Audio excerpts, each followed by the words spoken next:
en association. Nous sommes 3 associés. J'exerce dans une pharmacie, je dirais, de semi-rurale et nous sommes 3 associés avec 7 collaborateurs.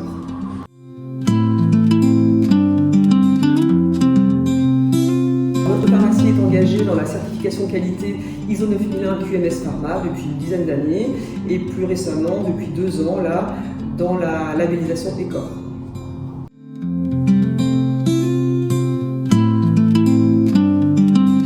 La labellisation ECOR, déjà par conviction personnelle, mais surtout parce que j'ai commencé à réfléchir sur le sujet des perturbateurs endocriniens et de la formule des cosmétiques que nous vendions en officine.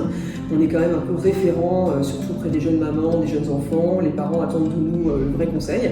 Et c'est vrai que toutes ces formules, en les connaissant mieux, ça nous permet d'être de meilleurs conseils, de référencer ou de déréférencer certains produits. Ça a été notre premier cheval de bataille.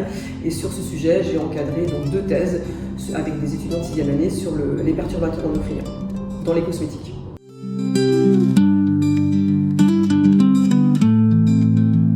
C'était cette labellisation qui permettait de reprendre les 3 grands piliers de la pharmacie, donc le référencement de nos produits.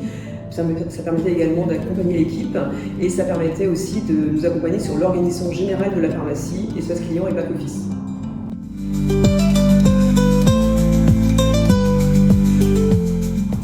Ah oui, absolument, je la conseille à tous mes consoeurs et confrères. Alors oui, pourquoi? Parce que je pense qu'il y a 3 grands piliers qu'on peut travailler. D'abord, le pilier des ressources humaines, c'est-à-dire que moi j'ai essayé de mettre en place des plannings sur 4 jours, je veille à ce que mes collaborateurs aillent régulièrement en formation et j'ai aménagé une salle de pause pour que l'équipe puisse déjeuner sur place, prendre ses repas ou faire une pause dans l'après-midi. Le second volet que j'ai mis en place, c'est le volet du transport. Donc j'ai rationalisé mes achats en essayant de passer au maximal par les centrales d'achat ou par les grossistes, de façon à ce qu'on ait le moins de cartons possible dans l'officine que nous devons ensuite évacuer. Voilà. Ensuite, le 3e pilier, qui est sans doute le plus important, qui va parler à plus de monde, c'est le volet économique. Parce que j'ai constaté qu'en ayant une rationalisation de nos transports et de nos marchandises, on a moins de stock, donc on a moins de risque de périmée, on a moins de trésorerie immobilisée, et ce qui assainit peut-être la situation d'officine par les temps qui courent.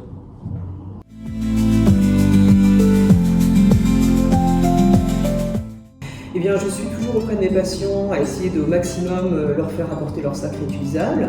Je les éduque à la juste consommation de médicaments pour ne pas gaspiller. On essaie également d'être acteurs avec eux du tri sélectif, donc on les incite énormément au tri sélectif. Et également, on est très acteurs de leur prévention santé, donc faire les vaccinations, faire leur dépistage colorectal, faire les mammographies, aller chez le dentiste. Toutes ces actions de prévention devraient les conduire vers une meilleure santé. Et mes objectifs à terme, c'est d'engager au sein de ma CPTS mes autres collègues, médecins, dentistes, kinés, sages-femmes, pour accompagner le patient dans la prévention et qu'on soit tous dans la prévention santé environnement.